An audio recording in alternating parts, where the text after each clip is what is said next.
Yeah. Fala, meus amigos e amigas, Siqueira Costa Júnior com mais meu, seu, nosso Qual Foi Aí. E hoje, o nosso Qual Foi está intelectual, alto nível. Nós hoje vamos bater um papo com um dos melhores advogados eleitorais que nós temos aqui na Bahia, Dr. Sábio Mohamed. Seja muito bem-vindo aqui ao nosso Qual Foi Aí. Sinta-se em casa, e aí vamos falar um pouco sobre política, sobre leis eleitorais, sobre direitos. E aí eu tenho que falar com um dos melhores da Bahia, né? Ô, meu amigo Siqueira, olá, meus amigos, minhas amigas que estão assistindo a gente.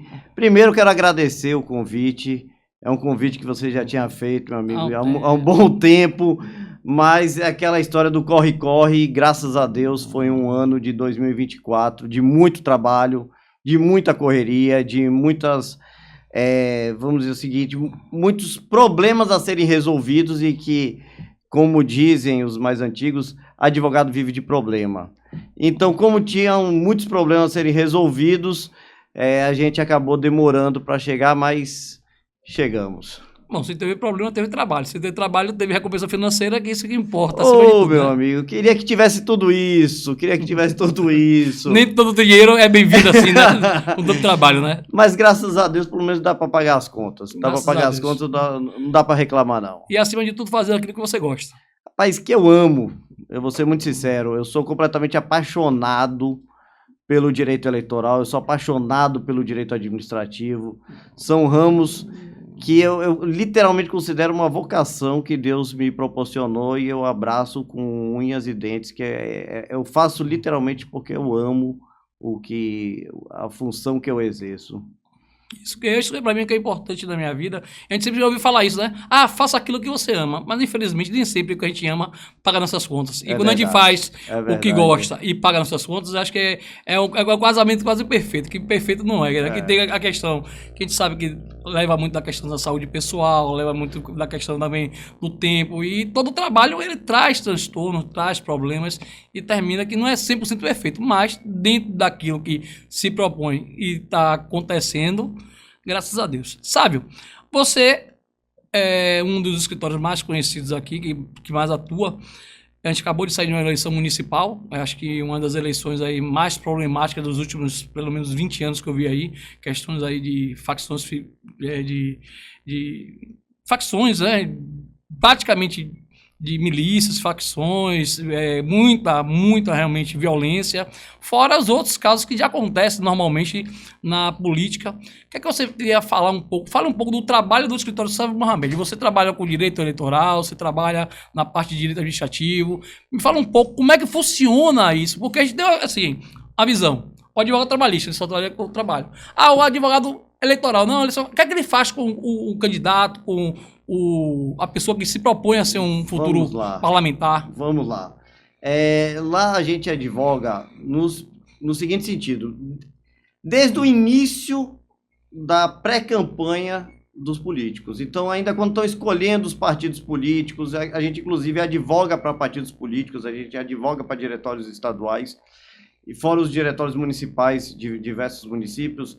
Então, para ver qual o melhor partido para o candidato escolher, para que vai ter mais chances para se eleger vereador ou deputado, qual o melhor partido que vai receber um fundo eleitoral, quando recebe, é interessante a gente tratar esse assunto, que muita gente ficou na expectativa e realmente o dinheiro não chegou para todo mundo. Então, desde esse momento preliminar, no início do ano, às vezes 1 ano antes, 2 anos antes, durante toda a campanha, e graças a Deus, como eu estava falando, no ano de 2024 a gente conseguiu fazer 63 municípios na Bahia.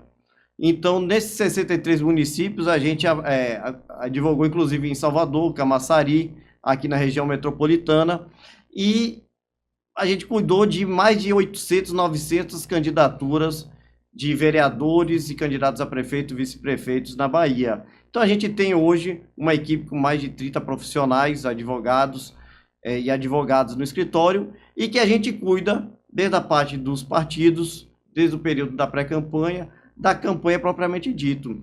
E aí, os que se saem vitoriosos, a gente tem um outro setor lá no escritório, que é de direito administrativo.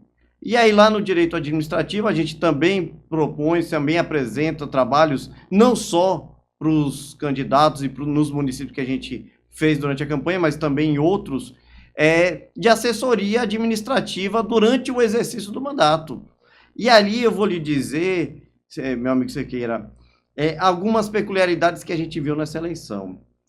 A questão do tráfico, você vê muito forte, e a gente fez a campanha de Camaçari, a gente, inclusive, deu uma queixa-crime, um advogado amigo nosso, Gabriel Fialho, nos ajudou a preparar uma peça, inclusive, para o candidato Flávio, porque ele foi abordado na casa dele, no comitê político dele, ocorreu em Camaçari uma campanha bem atípica do que normalmente ocorria nos outros anos. Então, a gente viu, saíram os números de que foi a campanha com o maior número de violência política, tanto em relação às mulheres, negros, gays. Muitas vezes as pessoas deixam de trocar ideias para as ofensas pessoais. E, infelizmente, a gente percebe que isso ainda acontece. Então, muitas vezes transborda do simples debate político para agressões pessoais. E a gente também lá no escritório faz essa proteção em relação aos candidatos que foram ofendidos, de dar um resguardo, de entrar com ações contra aquelas pessoas que ofendem. Quando chegou posteriormente, depois de dezembro, início de janeiro agora, a gente entra na transição de governo. Aí a transição de governo, meu amigo, minha amiga que está me ouvindo, é aquela situação em que quem está saindo tem que informar as informações para quem está chegando. Porque, veja bem, pro cidadão que precisa do serviço público, meu amigo, não importa se o candidato, se o prefeito ou a prefeita é do partido A, do partido B, se é do PT, se é do União Brasil, se é do PL, se é do PCdoB, se é do PDT, se é do PSB. Ele quer encontrar a cidade funcionando. Ele quer encontrar a cidade funcionando. Então, o que acontece na transição de governo que o TCM, do Tribunal de Contas do município da Bahia, regulamentou através da resolução 1311? Disse o seguinte: olhe, você que está saindo, informe quantos servidores tem, qual é a dívida do município, qual é o crédito, informe toda a situação financeira, deixe dinheiro para as pessoas, para o município, para ele arcar com as dívidas que existem e dá essas primeiras informações. Só que, infelizmente, nem todo mundo tem essa civilidade de passar de forma tão transparente essas informações. Então, só para você ter uma ideia, o prazo final está se aproximando, é 31 de janeiro, agora de 2025, é o último dia para os prefeitos e as prefeitas que perderam, que estão saindo, não necessariamente foram candidatos, que saíram do mandato que acabou 31 de dezembro, de informar tudo isso que eu acabei de falar, o valor de conta bancária, quantos cargos comissionados, quantos contratos de prestador de serviço. Essas informações eles têm até o 31 de janeiro. Em 99% dos casos que a gente tem visto, e a gente tem acompanhado muitas transições de governo, as pessoas não entregaram, não quiseram antecipar, não quiseram ajudar um novo governo, e muitas vezes passando essas informações para as pessoas, os novos gestores e as novas gestoras, terem essas informações para contribuir na continuidade do serviço público. E quando isso acontece, existe algum tipo de sanção, algum tipo de lei Sim. que pune essas pessoas que não fazem isso? Esta própria resolução do TCM 1311, ela já fala, uma vez passado o prazo de 31 de janeiro, se o governo que se encerrou passar de forma incompleta ou indevida, o novo governo pode fazer um relatório paralelo e tem até o dia 31 de março para entregar no Tribunal de Contas dos municípios, no Ministério Público e na Câmara de Vereadores, porque as contas do gestor que saiu... Vai para a Câmara. Vai para a Câmara. Vai ser aprovado ou não? Vai ser aprovado ou não. E vai ser julgado, vai ser analisado, melhor dizendo, pelo Tribunal de Contas, e essas informações vão ser levadas em consideração. E aí eu lhe digo mais. Nas câmaras de vereadores, e pouca gente sabe disso, às vezes, infelizmente, até presidentes de câmaras não sabem disso, tem também transição. Aí fala, sabe, mas como é que você vai fazer uma transição? Porque, veja bem, a eleição em outubro você já sabe quem ganhou. Então, novembro, dezembro, você tem 2 meses para fazer essa transição, porque você sabe quem ganhou e quem perdeu. E presidente de Câmara você só vai saber dia 1º de janeiro. E 1º de janeiro é um novo mandato. E o outro que perdeu, que saiu, é 31 de dezembro. O que acontece? Segue a mesma regra. Até 31 de janeiro, o ex-presidente da Câmara, que terminou o 31 de dezembro, tem que apresentar essas informações para o novo presidente da Câmara. Sim. E o presidente da Câmara, ou a presidente da Câmara, tem que verificar se essas informações são verdadeiras ou não.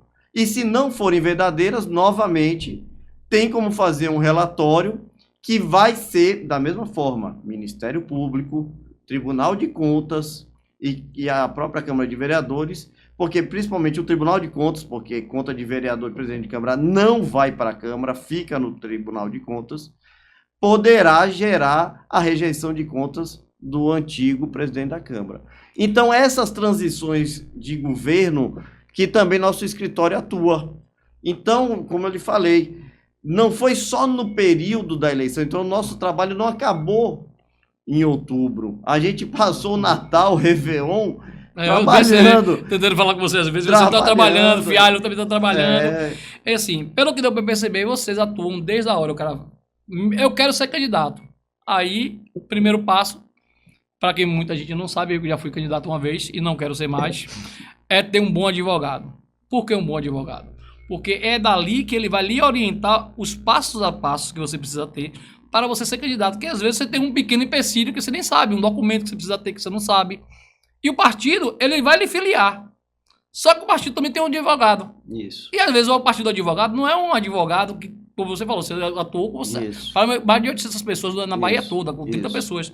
Então, se você tiver um advogado, por exemplo, que lhe oriente, que lhe ajude a tirar as certidões, que lhe ajude a fazer tudo isso, quando você entra na disputa eleitoral, você já entra com metade de problemas resolvidos.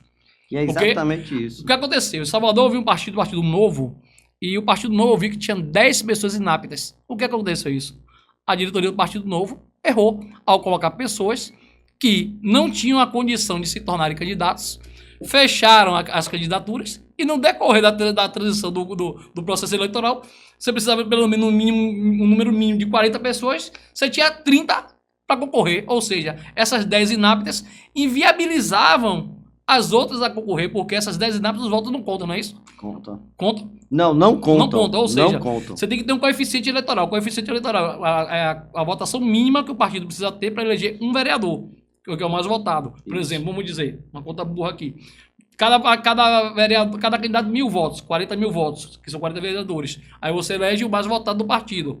Mas se você tem 30 candidatos, somente aptos, mesmo que os 30 façam 1.000 votos, os outros 10 você perdeu.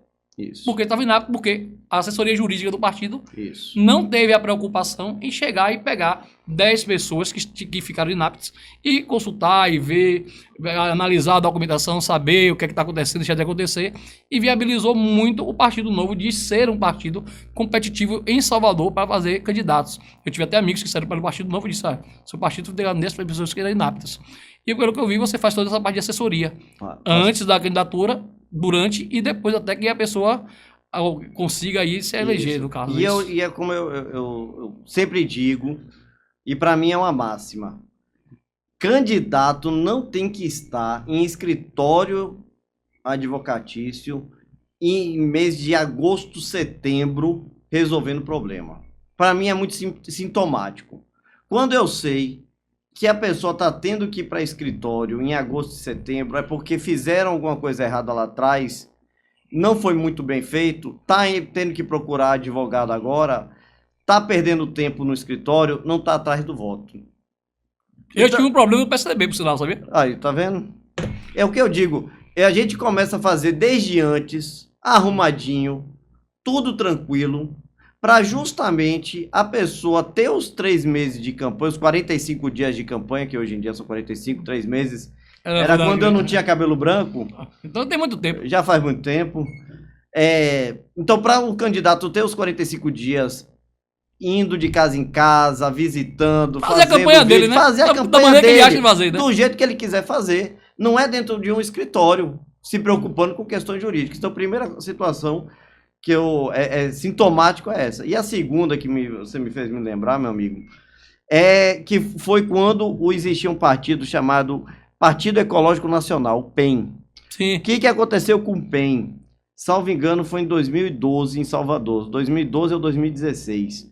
O PEN, isso é para meus amigos e minhas amigas entenderem, o que é o coeficiente eleitoral? Você pega o número dos votos válidos, totais, da cidade, e divide pelo número de cadeiras, de número de vagas daquele município. Aí, lá em Salvador, o número do coeficiente eleitoral, dividindo o número dos votos válidos pelo número de cadeiras, dava aproximadamente 29 a 30 mil votos. Então, 30 mil, vamos arredondar, era um número mágico para um partido eleger um vereador. O PEN fez 32 mil votos. Eleger um vereador. Dava para eleger um vereador. Só que tem uma segunda regra. A segunda regra diz, além do coeficiente eleitoral, os 30 mil votos que eu acabei de falar, que é divisão do número total de votos válidos pelo número de cadeiras, o vereador eleito, o candidato com maior número de votos dentro do partido, tem que ter pelo menos 10% do coeficiente. Então, se em Salvador, em 2012, o coeficiente foi 30 mil, o vereador tinha que ter pelo menos, naquela época, 3 mil votos. Sim. Nenhum tinha os 3 mil votos. Tinha 3 mil votos. Foram tudo com 2.700, 2.800, 2.500, 2.400. Não fechou cadeira. Não conseguiu eleger ninguém. Eu lembro na época que o advogado do PEN entrou com ação, tentou questionar, mas não conseguiu. Regra, acabou. E aí vem a questão da organização partidária. Não souberam montar chapa. Fez uma chapa até com nomes competitivos. Mas não souberam montar chapa. Mas não souberam montar e saber distribuir a questão dos votos. Porque, veja bem, as pessoas também têm que entender que nada é por acaso. Se você pega determinados bairros e coloca um candidato, a tendência de ele ter voto é X. Claro. Se você bota 2 candidatos do mesmo partido nos mesmos bairros, vai ser sempre X por 2. Claro, divisão de votos. Então, essas são determinadas decisões, tanto de organização dos partidos, quanto dos candidatos, que muitas vezes a gente orienta desde o início. Ou seja, é muito mais do que somente o direito em si. Muito mais. Muito mais do que o direito em si. É a questão de orientação, a questão de participar, de entender, de explicar. Porque política é um xadrez e xadrez é um jogo que eu não sei jogar, por sinal.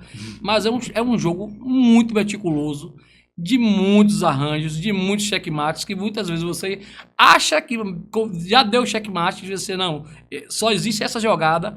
E quando você pensar que não, meu amigo, você toma uma bola nas costas, que você arruina sua vida. E a gente tem muitas pessoas aqui, de histórias de muitas pessoas que eu conheço, que você deve conhecer, que praticamente estavam com suas candidaturas, entre aspas, eleitas, e ao final da abertura da urna, da contagem dos votos, não existiu nada disso e deixaram até de se eleger por questões de documentação, como você falou aí na questão do PEN. O cara, quer dizer, o partido fez o voto, o cara não teve a votação, ou seja, ganhou na Mega Sena, mas o bilhete era falso. É mais ou menos por aí. Então tem a questão disso.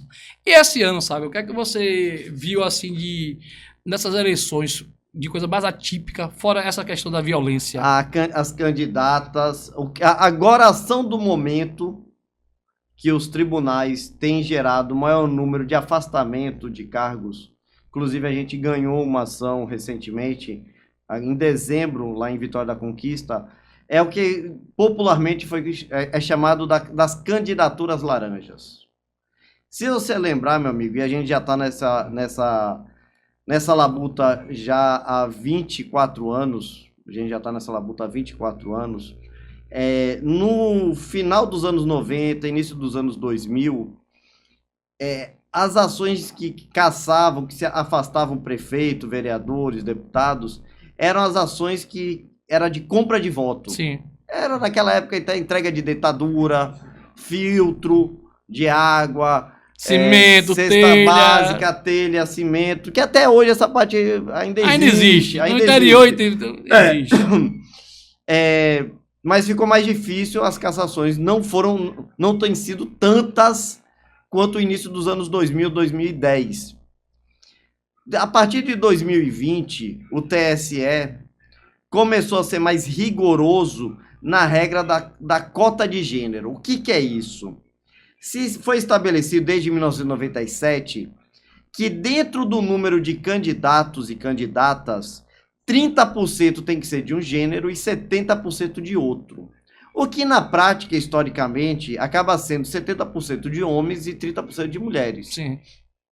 Pois bem, para você lançar, por exemplo, vamos imaginar, hoje a regra é 100% mais um. Uma Câmara de Vereadores no município que tem 9 vagas de vereadores.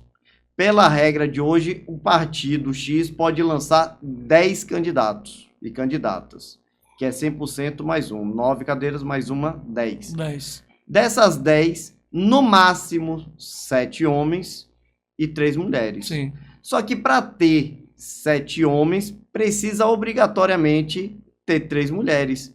Porque tem que respeitar os 30%. Se você bota 7 homens e nenhuma mulher, você tem 0% de mulheres. Claro. Então você tem que é obrigado preencher o número de mulheres. O que acontece? E aí a gente também faz muitas defesas lá no escritório. Hoje eu vou lhe dizer, a gente fez um levantamento semana passada, nós estamos com mais de 50 ações só sobre esse tema lá no escritório. E literalmente são 26 defesas e 24 ataques. Tá equilibrado, tá bem equilibrado. O que acontece na maioria dos casos? Muitas mulheres não querem disputar a eleição. Não querem disputar a eleição. Por causa do machismo, por causa da falta de espaço, por causa da falta de interesse. O leque de situações são realmente o leque variável. De não é muito grande. É muito não. É muito variável. E aí, situações acabam ocorrendo de lançar mulheres que nem sabiam que eram candidatas. Então, a origem dessas ações chamadas de candidatas laranjas é porque elas, de fato, nem sabiam... Estão filiadas a um partido, mas não sabiam que eram candidatas, não queriam ser candidatas. Até uma hora quiseram, mas depois desistiram, virou dificuldade, desistiram e realmente não foram para a rua pedir voto. Mas eu vou te falar, os primeiros processos que em 2014, 2016... eram situações concretas de mulheres que realmente não sabiam. Eram falsificações, inclusive, da assinatura delas na ata. Era um negócio... Era um 71 mesmo. Era um 71 pesado. Era um 71 pesado. Hoje tem muito mais conscientização do que antigamente. Mas você vê muitas mulheres, que é verdade, também tem que ser dita, de que realmente são colocadas à força para preencher o número de homens. Mas tem outras que vão, mas não tem uma representatividade de votos suficientes para se eleger. Como assim também tem homens? Sim. Eu vou ser muito sincero, tem defesa lá que a gente fez que o Ministério Público, a oposição, entrou com ação de cassação dizendo que a mulher era laranja porque ela teve 5 votos. Sendo que nesse mesmo município, o outro partido, o homem teve 2 votos. Então, veja bem, se o homem teve 2 votos e a mulher teve 5, ela teve até mais votos do que o homem. Então, muitas vezes, não é questão do desempenho dos votos que vai dizer que ela é laranja ou não. Tanto que o TSE estabeleceu uma súmula, estabeleceu regras para se caracterizar. A súmula 73 do TSE diz quais são os requisitos para se caracterizar como a candidatura fictícia, que é o nome técnico. A candidatura fictícia, a pessoa que se faz de conta de candidata e que na prática não é só para preencher a cota. Pois bem, então essas ações que são as ações do momento. A grande maioria das ações que está em trâmite na Justiça Eleitoral hoje não é mais de compra de votos. Aquelas cassações que você via antigamente de prefeitos, vereadores sendo cassados por compra de voto, que ainda existe, mas hoje a maioria esmagadora de ações é de candidaturas laranjas. E quando é considerado que houve a fraude, são afastados todos os vereadores eleitos pelaquela sigla. Então a gente teve agora lá em Vitória da Conquista, e o partido vai perder um mandato, por exemplo, se o TRE manter a decisão, a sentença de primeiro grau já foi proferida, determinando o afastamento. Qual houve o recurso, foi o PCdoB, houve o recurso, e agora está esperando o julgamento perante o TRE. É, aquela história, né? O errado uma hora aparece. Essa é a verdade. No meu caso, foi o seguinte. Eu, na época, fui candidato, fui da pandemia. E aí eu fui pelo PSDB. Só que eu não era a favor, na época da campanha, porque nós estávamos no período pandêmico. Eu fui a favor até que a campanha viesse para depois, como foi feito em novembro e tudo. Mesmo assim, não existia uma segurança para a nossa saúde. Eu disse, eu não vou colocar as pessoas que querem me apoiar em risco de saúde para isso.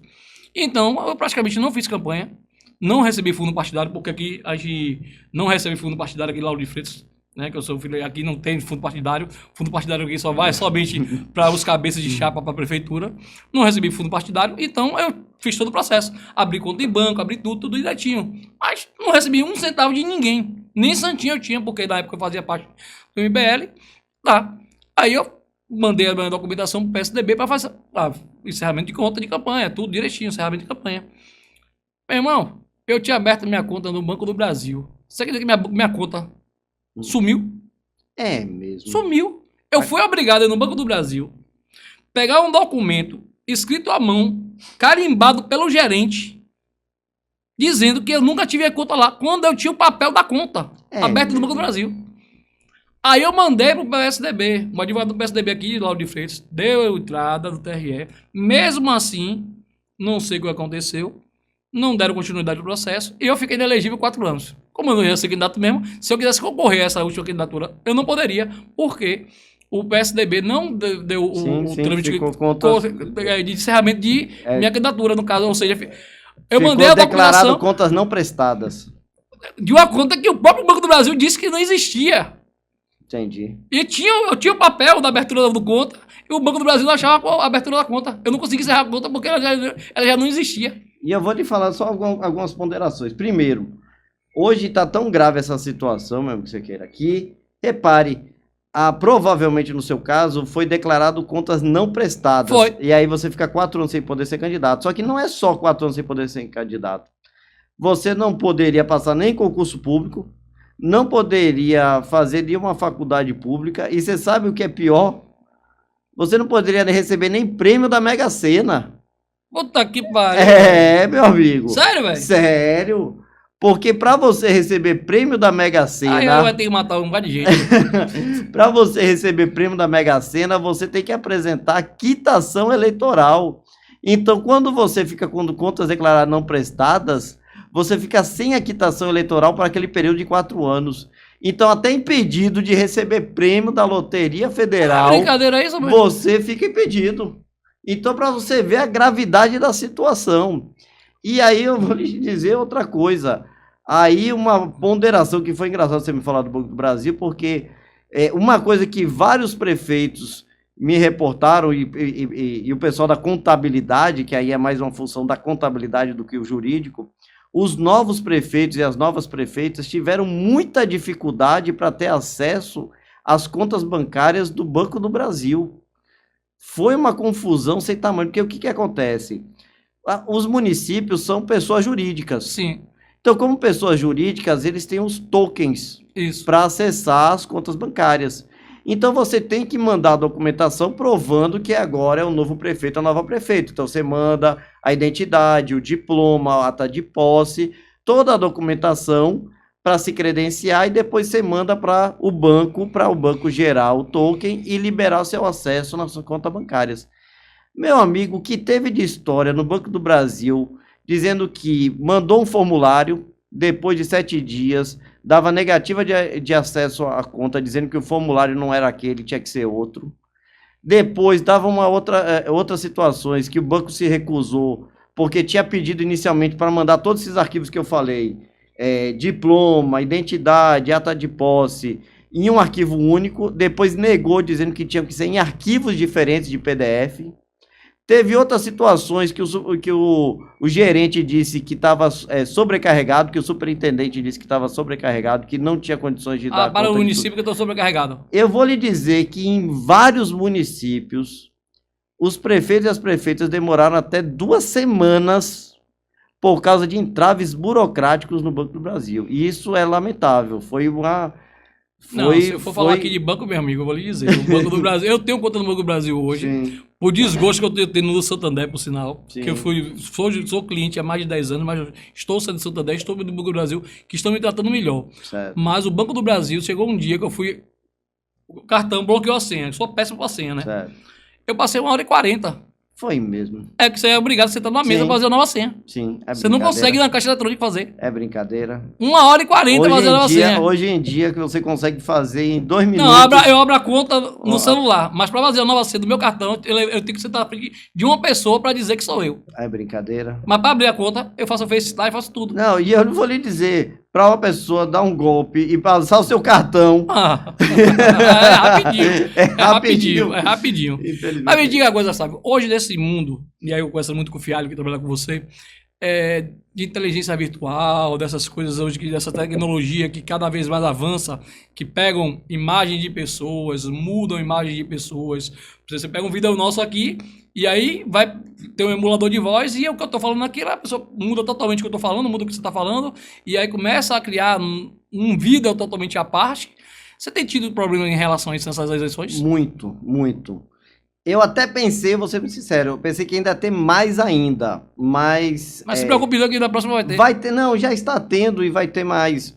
O TRE até foi muito sensível nesse sentido e pegou as experiências do TSE e criaram grupos de trabalhos internos para tentar criar formas de verificação de vídeos e fotos para saber se aqueles vídeos e aquelas fotos foram adulteradas ou não.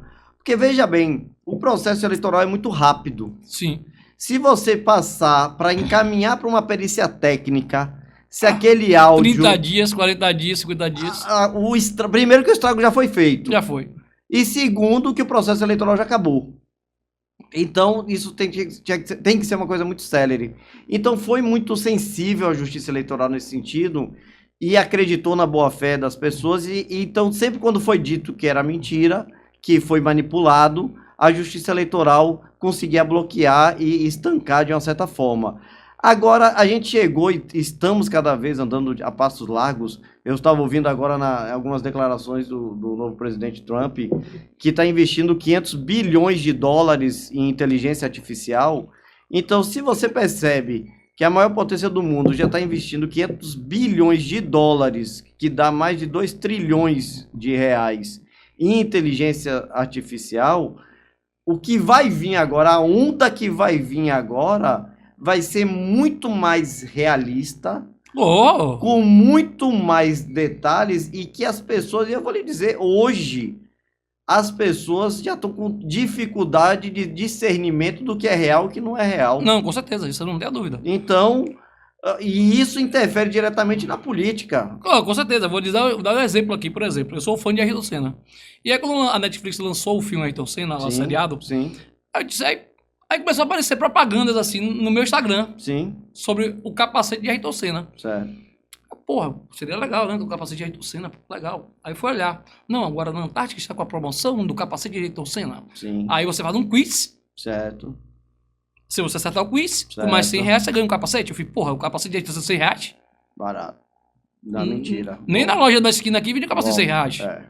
Mas aí você tá com a voz de uma atriz, a voz da banda de Ayrton Senna, a voz de pessoas que fizeram a propaganda. Realmente você vê aí.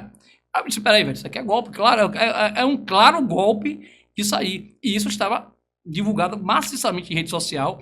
E é tipo assim, aí eu vou entrar numa seara que não é um pouco de política mais, que é a questão da regulação das redes sociais. Sim. Por quê? A regulação das redes sociais, eu acho que ela não tem que partir de um instrumento do governo. Sim. Porque hoje é um governo, amanhã pode ser outro, então o que pode ser bom para esse governo, outro pode ser ruim. Então não pode partir disso aí. Mas eu acho que as plataformas digitais, ela também tem que passar por um tipo de controle em que elas sejam responsáveis pelo que ela está deixando ser publicado aquilo ali, principalmente com conteúdo pago.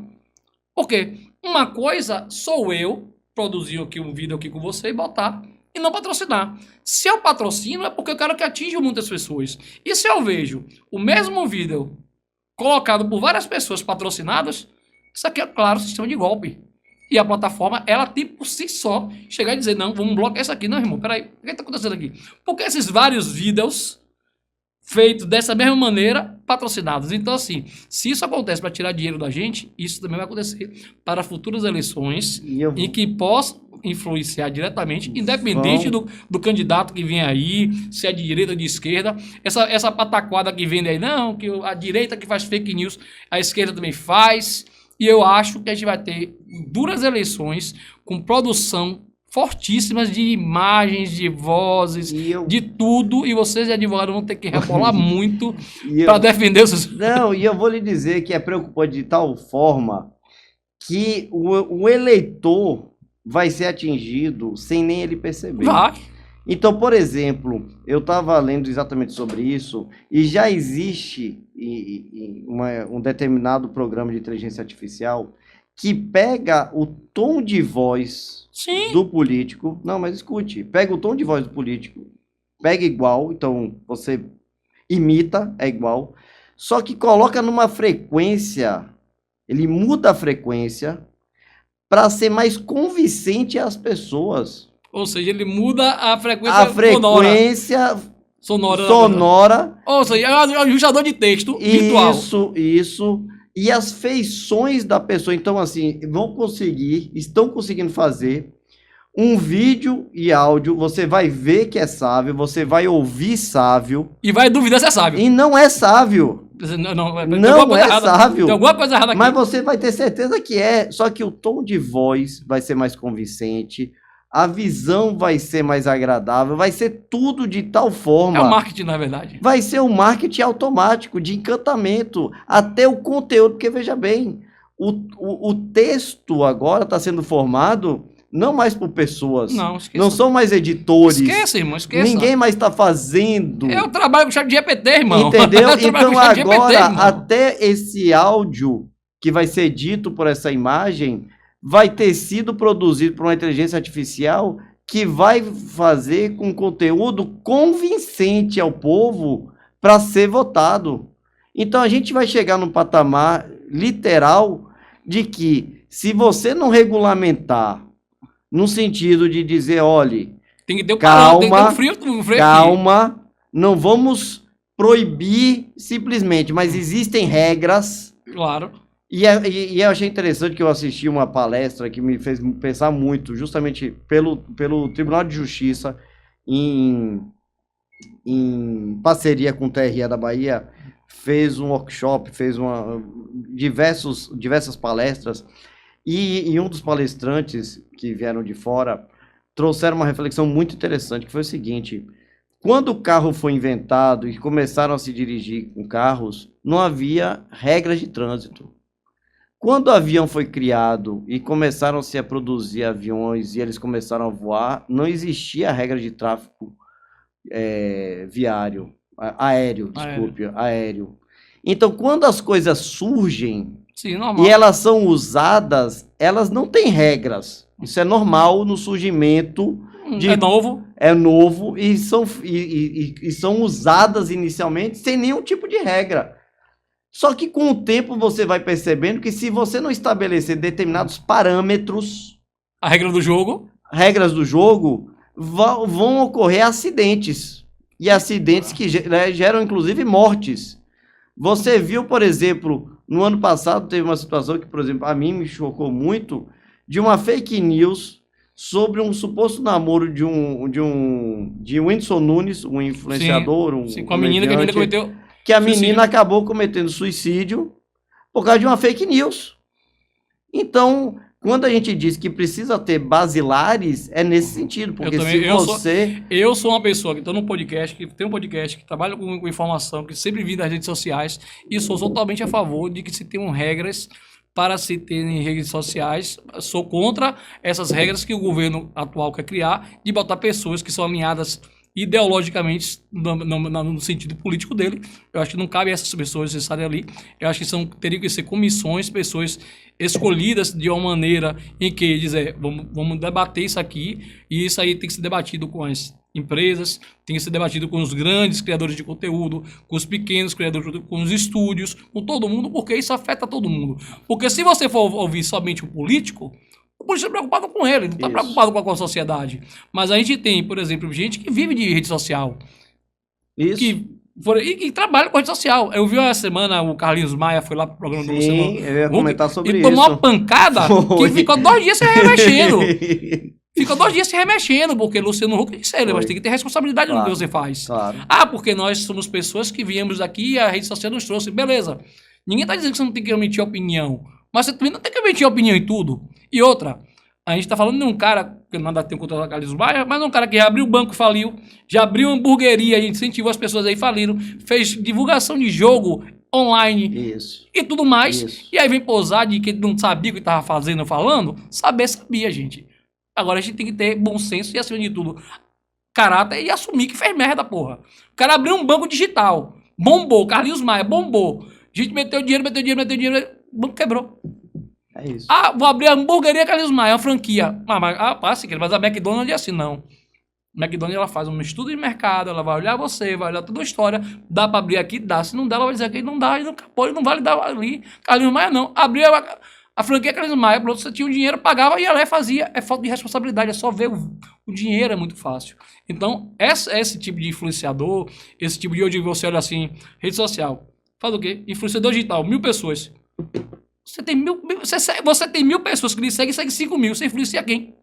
Você é muito mais influenciado do que influencia. Então, é um nicho de se ganhar dinheiro. Eu acho legal, acho legal. Eu sigo pessoas em redes sociais que vivem disso. Tem Matheus Costa lá do Rio de Janeiro. Ele é um cara que é a família dele e tudo. Adoro porque ele não se vende ao fácil. Ele produz o conteúdo dele dentro da casa dele, com o pai dele e tudo. Não se vende ao fácil. É um dos 10 tops influenciadores do Brasil, que nunca fez uma divulgação de nada que eu considere errado. Eu segui a gente, começou a divulgar Tigrinho, não vou, velho, porque ninguém fica rico com Tigrinho, meu irmão. Ninguém ganha dinheiro. Fica, quem divulga. Entendeu? Quem divulga. Aí veio o Deolane, não, porque eu quero contratar uma banda de forró, que eu não vi que é meu nome e não posso. Agora você tá reclamando?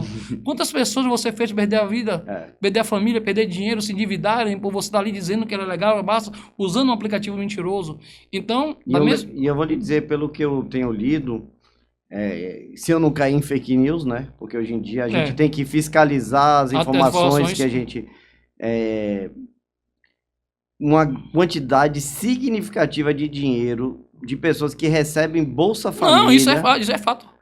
Tem sido usado para jogos, para o Tigrinho e para outros, para bets. Você falou aqui sobre a questão do vídeo.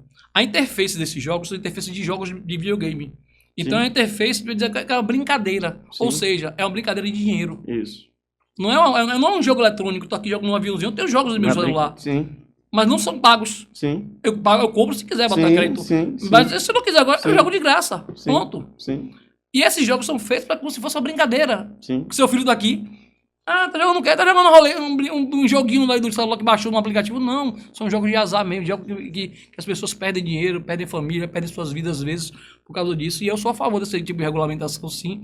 Porque as pessoas são doentes. Por sinal, você deve saber que você está participando. Uma das leis que nosso amigo Léo Prates protocolou lá no Congresso contra as bets em relação... Isso foi uma conversa que eu tive com ele. Um ano retrasado, a gente estava indo para Guarajuba e eu falei que eu disse, Léo, a gente tem que criar uma lei para pelo menos tentar ponderar essas publicidades de bets. Porque é muito fácil você passar e ver o outdoor lá, um cantor famoso, um jogador famoso, dando risada, não sei o que. Jogue com moderação. Isso, Léo, tá errado, Léo. Isso aqui não tem controle nenhum. Joga com moderação. Beba com moderação. Qual foi a pessoa que sentou num bar, começou a beber e disse, não, agora eu vou beber com moderação? Aí você tem uma série de regras contra cigarro, na propaganda, contra bebida alcoólica, que eu também concordo, para evitar que as pessoas se influenciassem. Beleza. Aí você vai pra bet, você abre um programa de esporte, bet. O tempo todo. Só vê bet.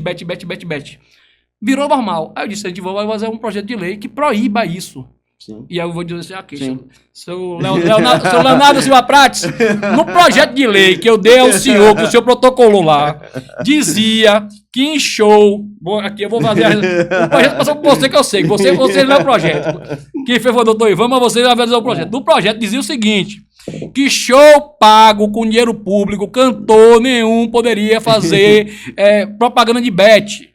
Viu? Porque eu sou contra, porque se o cantor está tendo o seu cachê pago com dinheiro público, por que ele vai divulgar a bet? Que é privado e tem lucro. Se você quer divulgar a bet vai fazer um show, patrocina o show. Ah, não, mas a bet está patrocinando o show da prefeitura, o problema dela. O cantor não pode patrocinar, o cantor não é patrocinado pela bet. A bet está patrocinando a prefeitura, não é o cantor. Não tem nada a ver uma coisa com a outra. Como Salvador teve o camarote da bet. Sim. Mas eu sou contra, mesmo a bet patrocinando, cantores que tiverem shows públicos, darem espaço para esse tipo de plataforma, mesmo regulamentada, como está sendo regulamentada, porque, infelizmente, tira a vida de pessoas, tira o sustento de pessoas, vem matando pessoas, e isso eu sou a favor de uma regulamentação muito mais pesada do que simplesmente cobrar imposto. Mas aí eu vou lhe dizer, para mim, o mais importante de tudo é justamente o debate. Porque, veja bem, às vezes as pessoas dizem que não gostam de política.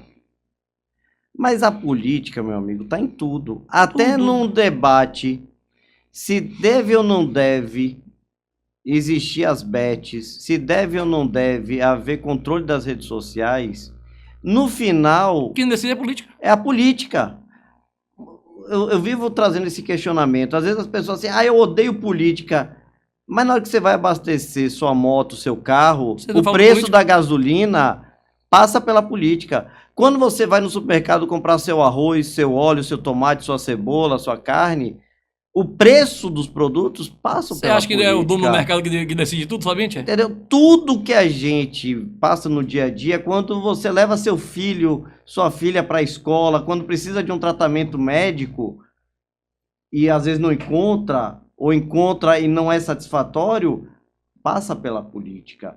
Então, quando você, e às vezes não, e nós estamos vivendo num período histórico em que a troca de ideias simplesmente está encerrada, você não está mais permitindo trocar ideias com as pessoas, não existe mais debates, porque existem grupos e você não quer mais discutir com os grupos sobre nada. Você está cansado. Você não evolui. Para mim, e eu quero trazer essa reflexão, nada do dia a dia foge da política. Nada. Desde a pessoa que você está se relacionando até a água que você está bebendo, tudo passou por algum momento da política. Claro. Então, as pessoas têm que perceber isso, discutir e debater. Não tem que ter medo da política. Eu canso de dizer. Nem nojo. Você pode gostar ou não de determinados candidatos, mas você tem que ouvi-los. Sim. Até para entender o que cada um pensa, o que cada um está defendendo, e para saber se você concorda, discorda e quem é que está defendendo o contrário. E até porque nem a minha, nem a sua, nem a do candidato, do deputado, do vereador. A verdade absoluta. Não.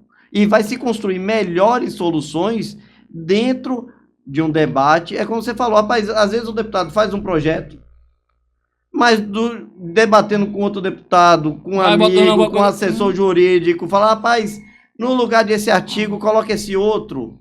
No lugar desse, acrescenta esse parágrafo, acrescenta esse artigo. Então você, através de debates, você vai aprimorando institutos e vai evoluindo enquanto sociedade. Pronto, lembra? Você fez um projeto de Léo que foi ideia minha. Foi a questão da isenção dos carros elétricos aqui. Que eu disse, Léo, outro de aplicativo não tem nenhum tipo de benefício. Vamos criar uma lei que carros elétricos tenham uma linha de financiamento para quem quiser comprar carro elétrico. Ou seja, você quer um carro elétrico.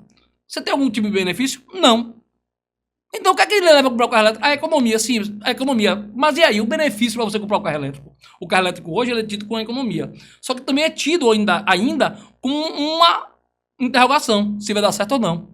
Então, você tem que ter um tipo de benefício que diz assim, bom, se eu quiser comprar um carro elétrico, eu tenho uma linha de crédito especial, um valor aqui de 90 mil, porque vai ser um banco de fomento que vai me dar, mas é só para o carro elétrico. Independente se eu vou usar para aplicativo, se eu vou usar para fazer o meu ocupação do dia a dia. Porque para fomentar exatamente, não adianta vir uma BID da vida para Camaçari, encher de carro, e as pessoas disseram, não, velho, o carro elétrico para mim é mais fry. Não consigo chegar em Aracaju. É isso mesmo. Então, eu não quero. Mas se você tiver um fomento que você permita que essas pessoas tenham acesso a comprar o carro com uma linha de crédito, as próprias lojas vão dizer, não, eu tenho uma linha de crédito especial aqui do governo para o carro elétrico. Aí eu vejo o pessoal do que é liberal, você está dando subsídio. Não é subsídio, é uma linha de crédito para que as pessoas comprem de uma maneira mais justa, porque o taxista ele tem isenção de várias taxas. A pessoa normal não tem. Então, se você, pessoa normal, quiser, você vai para o carro elétrico, vai ter uma linha de crédito. Foi um projeto de lei até que Léo fez para isso e você elaborou isso. E eu lhe digo mais, que viabiliza, então, inclusive, e baratear a vida da pessoa. Sim, claro. Porque a gasolina, no preço que vai subindo, e você consegue uma energia mais barata e mais limpa, acaba baixando o preço de tudo. Claro. Então, todo mundo... E que é o que a gente tem discutido muito, inclusive até da energia solar. Então, você, quando consegue viabilizar, facilitar o crédito para implantação de energia solar, o raciocínio é o mesmo. E aí foi engraçado, brincando, mas é uma brincadeira, foi engraçado. Meu filho, hoje ele tem 11 anos, tem uns 2 anos que ele chegou, ele vendo alguma coisa sobre ainda os carros elétricos e tudo mais. Ele falou, meu pai, por que não botam uma tela assim de energia solar em cima do teto do carro elétrico? Ele com 11 anos, né? Imagina. Ele tinha 9. Porque aí o senhor nunca mais gasta com nada. Pois é. Aí não vai ter problema de acabar a energia, não vai ter problema, ainda mais a gente que vive no Nordeste, que é sol que não acaba mais. Mas aí a questão da inocência dele vai aquilo ali. Mas acabaram de dizer não, lógico. De incentivo de justamente... Mas aí eu vou lhe dizer, um cara nos Estados Unidos criou um adesivo que botou todo no Cybertruck, sim, que é da Tesla, que é o maior que tem. Sim. O adesivo, ele autorregenera a bateria, mas é claro que não é igual a você conectar um cabo. Sim, então, assim, a depender, você vai, por exemplo, você vai parar num lugar que está com sol. Você vai carregar lá 5, 10, 15% do carro, dependendo do que vai ficar parado. Sim. Mas é um adesivo que você cobre o carro todo, e esse adesivo, ele regenera a bateria, ele é ligado à bateria do carro que vai regenerar o carro. Ou seja, a tecnologia ela vai querendo isso. Na Austrália tem prédios que as películas solares, elas são condutoras de energia para o próprio prédio. É mesmo. Na Austrália tem alguns prédios, que amigos meus moraram lá, e diziam que as películas fumês, elas captavam os raios solares e eram utilizados, convertidos para energia. Como eu também sou a favor de prédios públicos terem as energias solares para diminuição de conta, como eu sou a favor desse tipo de coisa em qualquer posto de gasolina. Irmão, olha o tamanho daquele teto. Energia solar, por quê? Mas não vai abastecer, mas vai diminuir a conta da pessoa. É energia limpa, é menos gasto que a gente vai ter. Então, tudo isso que for para evoluir, para trazer melhorias, que eu falo, não para o consumidor em si, é que a economia não chega para a gente, a verdade é essa. Porque a energia que o posto pagar menos, a gente termina pagando um tributo no combustível. Mas eu digo assim, a energia, o gasto que a gente fala de... Para consumir, se fazer 1 kW de energia, é muito caro construir uma usina elétrica. Isso. A gente tem que alagar muita coisa, então é muito caro isso. Então, assim, tudo isso que a gente puder trazer, que vem através da política, do debate, é importante isso. Meu amigo Sábio, me diga aqui, para a gente encerrar nosso papo já. O que é que você pensa hoje? Você acha que das próximas eleições, você acha que a gente vai ter umas eleições mais duras assim em relação a leis? Porque a gente está vendo aí que o Trump voltou, né? A gente já vê uns discursos aí do atual presidente, a gente já vê uma outra ala da direita mais animada com essa volta do Trump, e a gente tem essa polarização política. E essa polarização política, ela traz aquela questão que a gente falou no início da conversa, da violência, da discussão. Você acha que devido a essa polarização que continua ainda, você acha que as leis eleitorais, principalmente aí, que eu acho que você já deve dar a passos largos em relação a essa, principalmente rede social, que vai ser a principal ferramenta que eu acredito que nas próximas... As eleições agora são redes sociais.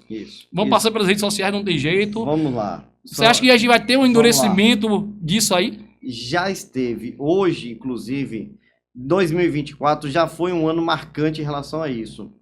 Fico até chato, eu vou ser muito sincero. Quando você vê a leitura das resoluções do TSE para as eleições de 2024 e é vanguardista, poucas legislações no mundo regulamentaram de forma tão pormenorizadas a regulamentação nas redes sociais no processo eleitoral, como a Justiça Eleitoral Brasileira fez.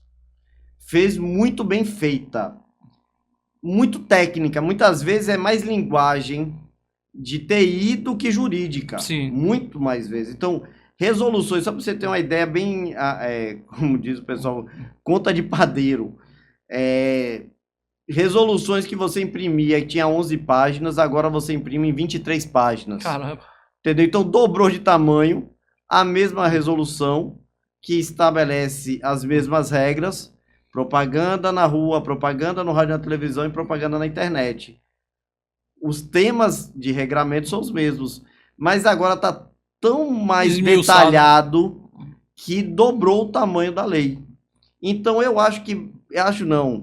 com certeza, pouquíssima coisa vai mudar para 2026, porque em relação à legislação sobre esse assunto... Mas eu falo o seguinte, você acha que nós teremos mais problemas em relação a isso? Então, veja bem, em primeiro regramento, eu acho que não vai ter mais muita mudança. Quanto à prática, eu não tenho dúvida nenhuma que vai ser o maior ponto sensível, e eu vou lhe dizer o que eu já tenho falado desde 2023. E aí os advogados e as advogadas, e eu me coloco nesse conjunto, tem que saber reconhecer suas limitações.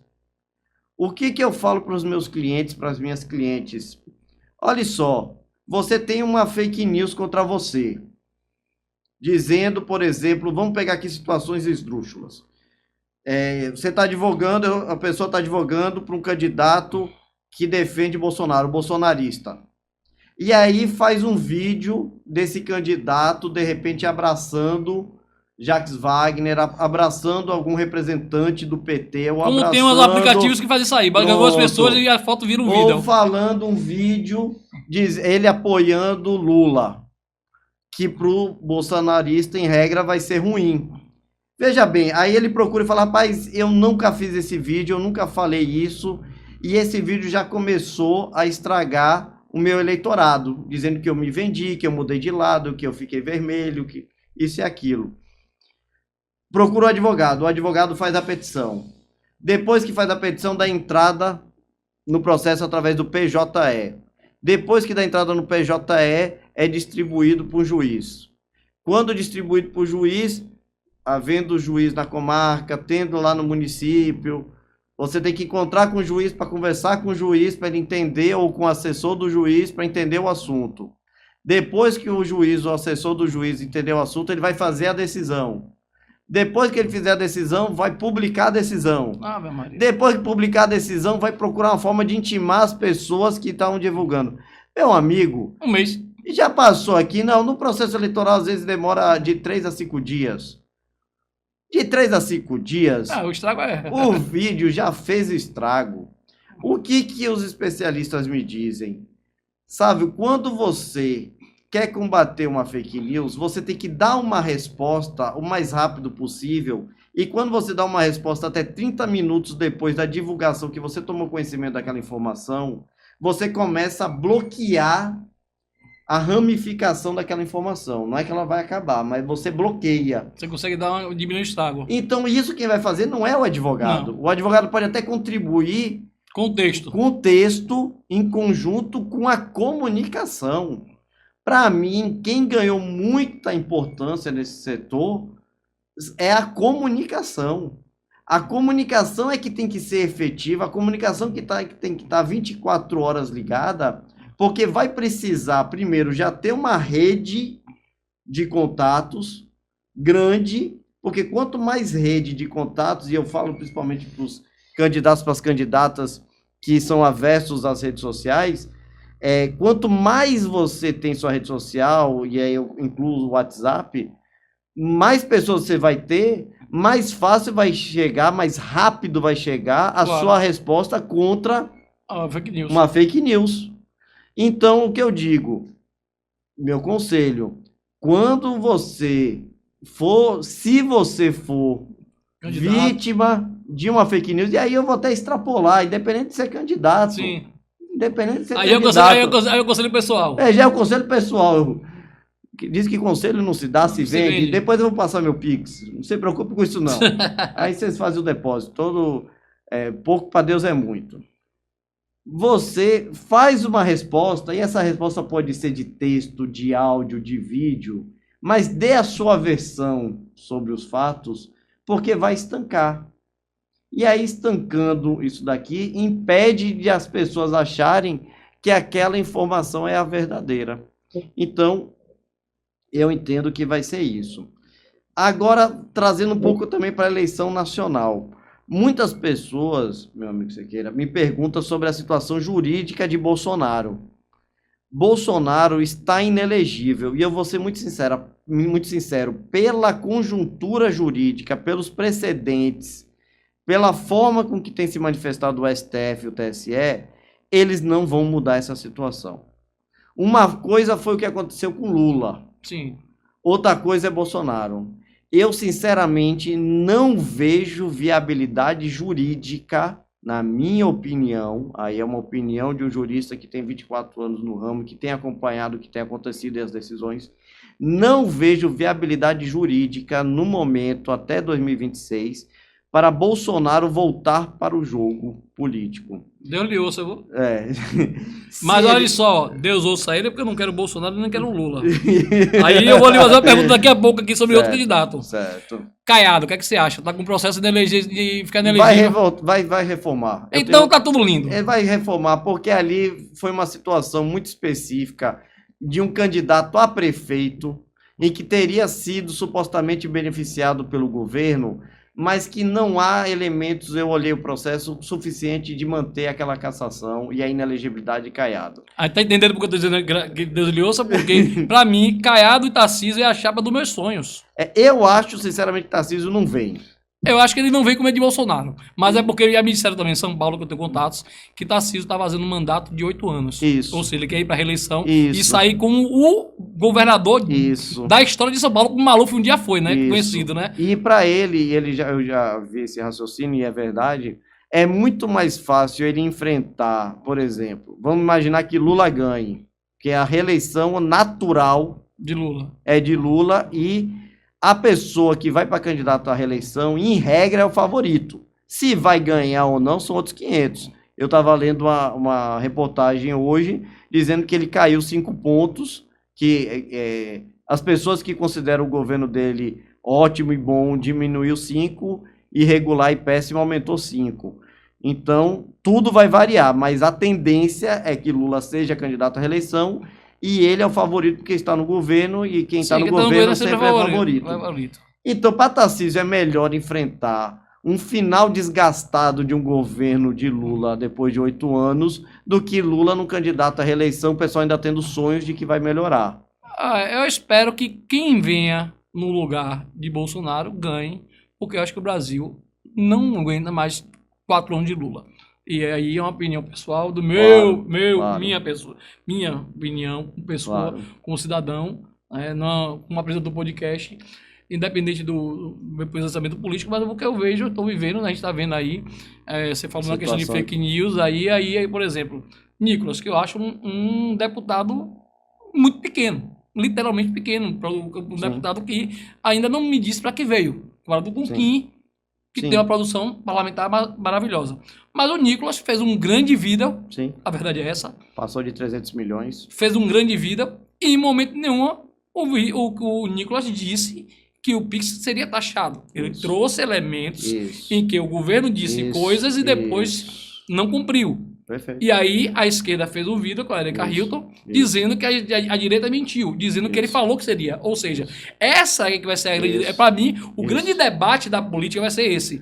O que é... Guerra de narrativas. Exatamente. Guerra o que é de a fake news, por exemplo, Nicolas nunca chegou a dizer o Pix será taxado. Isso. Nicolas disse, olha, eles disseram que não ia taxar as blusinhas, taxaram. Eles disseram que ia fazer isso, fizeram.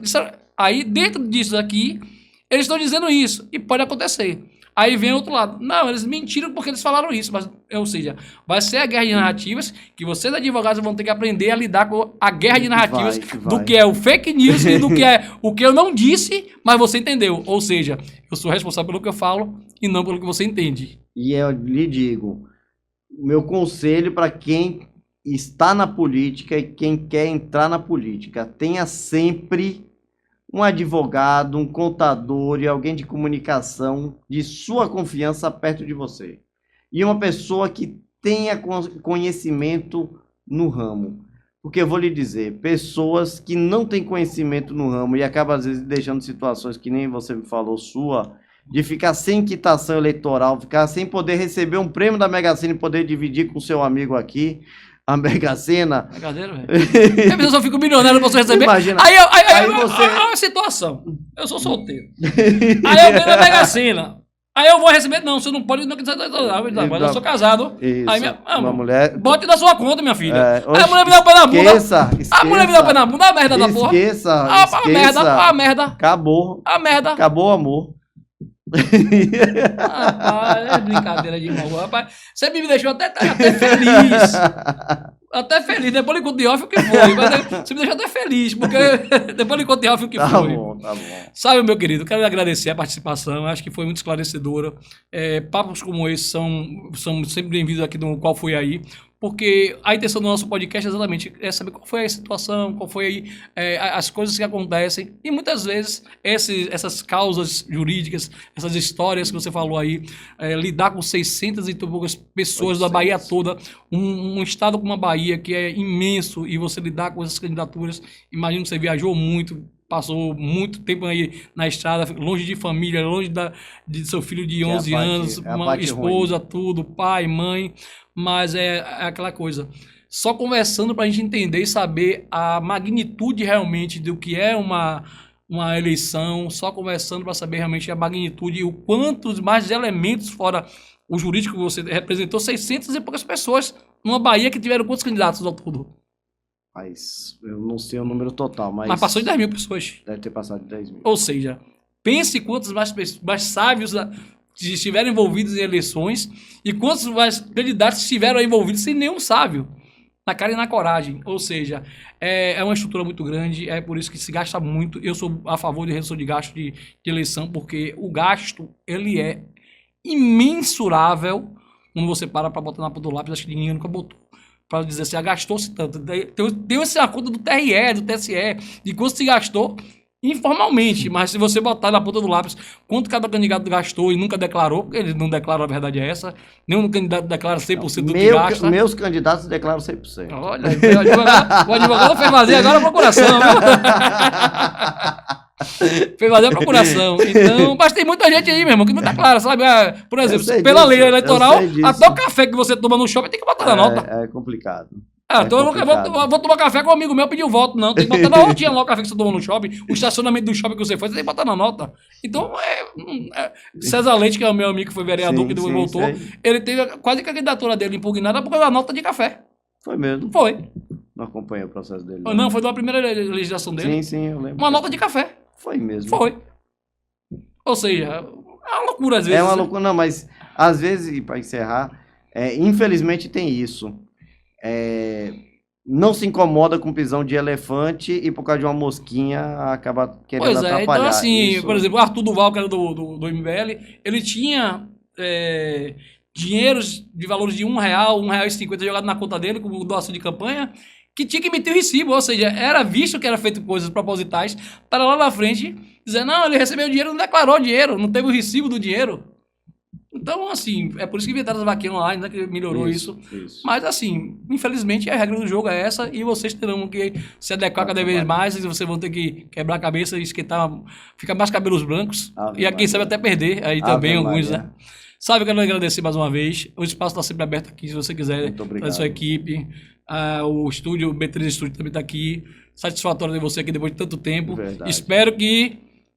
Esse ano é um ano ímpar que chama, né? No ano sem eleição, mas que não deve faltar aí argumentos e elementos para a gente bater novos papos aqui. Pode chamar que a gente vem. Quero agradecer você, meu amigo, minha amiga, meu telespectador, nosso grande papo aqui com o nosso amigo Sávio Mohamed, hoje sobre política e direito eleitoral.